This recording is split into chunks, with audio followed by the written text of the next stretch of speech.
Namijin maza yana da halin faɗa da cikawa. Zai yi wahala namijin maza kina tare da shi ya faɗa abu zai yi shi kiga bai aikata shi ba. Idan alƙawari ya miki na yi miki wani abu sai dai ki kasa haƙuri, amma sai ya yi shi, sai dai idan bai samu dama ba. Amma abin nan yana nan a cikin diary ɗinsa, duk ran da ya samu dama zai miki shi. Alƙawari ya miki zai miki wani abu bai yi ba, kada ki gajen haƙuri. Namijin maza mai cika alƙawari ne, baya mantuwa idan ya miki alƙawari ba kuma ya saba alƙawari.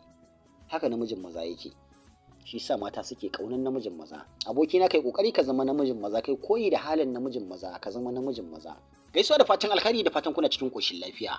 Yan uwa ma abota saurare da kallon wannan tasha ta Hula da Kallabi, muna muku marhaban lale. Barkanmu da sake saduwa a wani sabon bidiyo. Yau bidiyon namu zai magana ne akan shin wai waye namijin maza da mata ke so? Kun san shi kuwa? To in ba ku san shi ba, ku biyo mu a hankali za mu yi muku bayanin namijin maza wanda mata ke fata, ke ribibi, ke fatan su ga sun kasance sun same shi. Wannan karan ne kuka fara zuwa wannan tasha ta Hula da Kallabi, ku danna mana wannan alama ta subscribe, ku yi liking, ku yi sharing, kuna kuma iya bayyana ra'ayoyinku. Idan kuma kun sake dawowa ne, to muna muku marhaban, barkanku da dawowa. Muna godiya, muna jin daɗi yadda ake kasancewa da wannan tasha tamu. Wane ne namijin maza?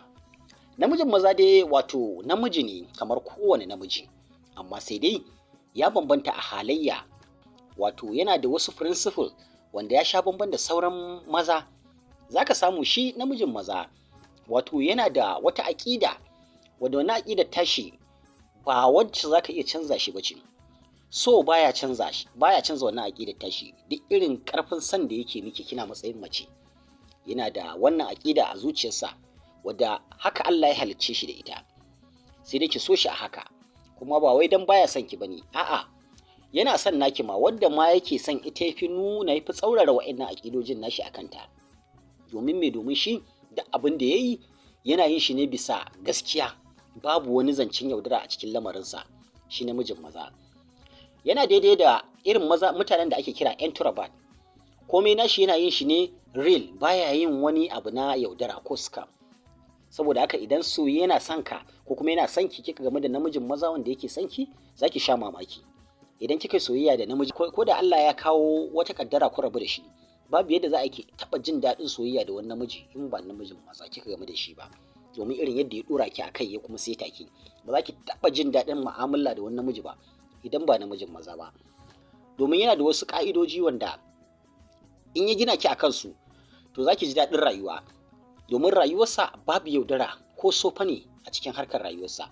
Duk abin da zai miki shi ne bisa gaskiya. Kuma duk abin da zai ɗora ki a kai, zai ɗora ki ne akan abin da shi ne daidai. Ba yaudara.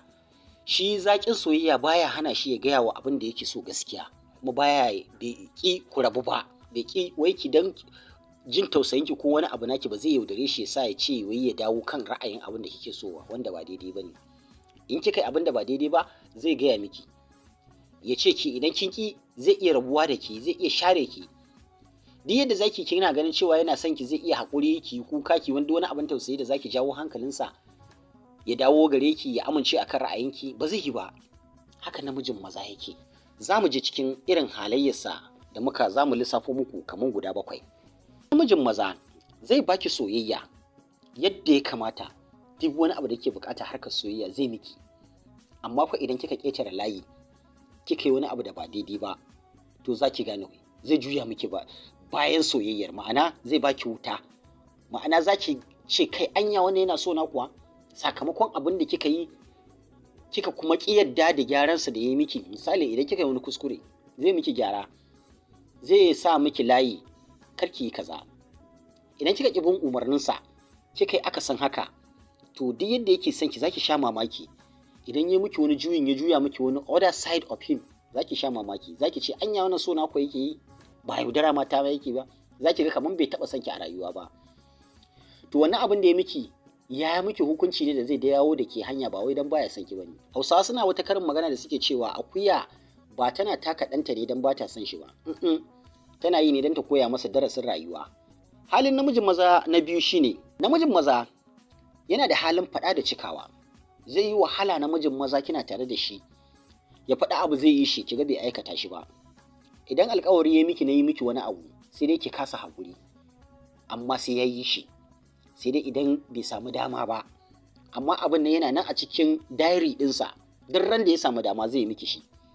Alƙawari ya miki zai miki wani abu bai yi ba, kada ki gajen haƙuri. Namijin maza mai cika alƙawari ne, baya mantuwa idan ya miki alƙawari, ba kuma ya saba alƙawari. Haka namijin maza yake. Shi sa mata suke ƙaunar namijin maza. Abokina kai ƙoƙari ka zama namijin maza, kai koyi da halin namijin maza, ka zama namijin maza. Hali na namijin maza na uku shine, namijin maza yana da faɗa idan aka ɓata masa rai, musamman wanda yake so. Namijin maza baya damuwa da wanda baya so ko wanda bai damu da lamarinsa ba. Na kusa da shi wanda yake tare da shi, ma'ana kamar wanda yake so mace idan yana son ki zaki sha mamaki, zaki ga kamar yana da faɗa, yana da takurawa, yana da a'a. Namijin maza haka yake. Idan yana son ka da gaskiya, yana son ka, to zaki ga kamar ya takura ki ne. Soyayya ce tsaba ta yake son ki, kuma zai wahala idan kina soyayya da namijin maza ki samu namiji kamar sa, domin soyayyar namijin maza ba fake. Namijin maza zai iya sadaukar da rayuwarsa a kanki. Shi yasa idan ya ga kin yi ba daidai ba yake dugunzuma, ransa ya ɓaci, haki ga yana miki faɗa, kuma faɗin da yake miki haka halittarsa take. Yana yi ne har cikin zuciyarsa da gaskiya domin ya ga kin gyara, kin yi daidai. Haka namijin maza yake. Amma kuma kika ɓata masa, idan ya yi faɗan kika dawo kika bashi haƙuri, zai yafe miki, zai ji daɗi, domin namijin maza yana so idan kin yi kuskure ya nuna miki kuskurenki, ya nuna miki ɓacin ransa, ki gane ki zo ki ce kin yadda, kin gani, ya yi haƙuri. Ba wanda ya kai namijin maza saurin yafiya da kuma manta abin da ya riga ya faru. To amma idan kika dage kika nuna girman kai, kika ce ke kin fi ƙarfin ki bashi haƙuri, domin akwai mata masu irin wannan, to ba za ki taɓa cin moriyar namijin maza ba, kin kuma rasa namiji na gaske in kika rasa shi.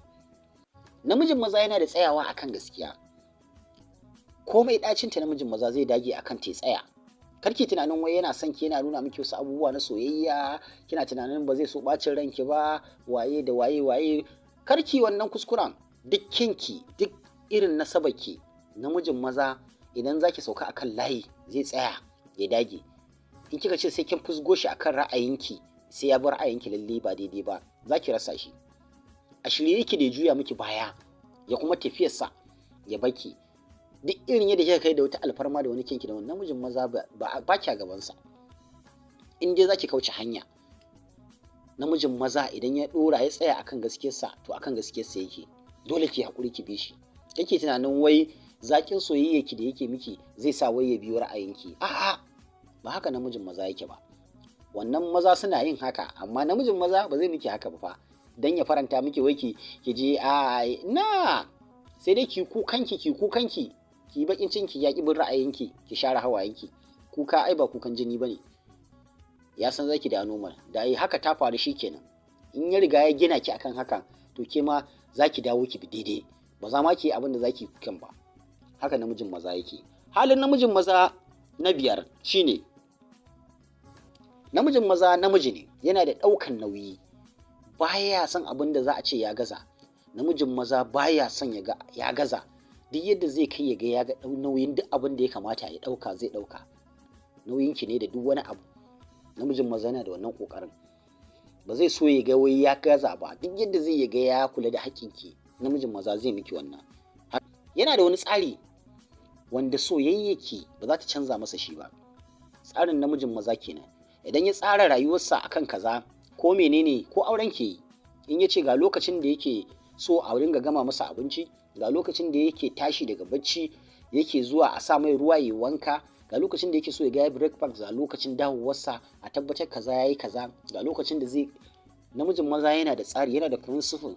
Saboda haka in kina mace kina soyayya da namijin maza, tun kan ya aure ki riga ki haddace principle ɗinsa, kafin ma ya miki magana ya ce kaza, in yayi ɗaya baki sani ba ya gaya miki yau, ya gaya miki gobe, to ki kokari jibi kawai ki aikata. Idan lokacin ya sai dai ga kin aikata. Ba abin da yake faranta namijin maza rai irin ya ga wanda yake tare da shi yake so ya lakance shi, ya karance shi, yana yin abin da ya kamata, ba sai ya faɗa ba. Zaki mori namijin maza nesa ba kusa ba. Halin namijin maza na 7 shine, namijin maza namiji ne mai matuƙar kishi. Namijin maza yana da kishi, kuma duk namijin da yake da kishi, in kika samu namiji mai kishi, karki tunanin wai cewa kin game da namiji mai matsala, a'a, duk namiji mai kishi zaki same shi namiji ne mai gaskiya, yana da gaskiya a rayuwarsa. Saboda haka namijin maza yana da kishi, yana da kishin ke da yake son ki, kuke tare da shi. Duk wani abu da kika san zai motsa masa kishin sa ki guje shi, kuma duk abin da ya san zai taɓa kishin sa zaki ga shi ma yana kaffa da shi. Zaki gane akan kishin sa komai zai iya yi akan ki. Saboda haka ki kokarin kare kishin namijin maza. Namijin maza yana da kishi, duk mutumin da yake son ka ku dole ya kishin ka. Saboda haka in kika samu namijin maza zaki ga yana mutuwar kishin ki, kiga kamar abun yayi yawa, a'a, samun irin su yana da wahala. Duk macen ta samu namijin maza to ta gode wa Allah. Masu kallo da saurare, muna fata kun ji daɗin wannan bidiyo da muka kawo muku na wane ne namijin maza. Da fatan za ku tara a gaba domin samun makamantan irin wannan bidiyo. Muna godiya.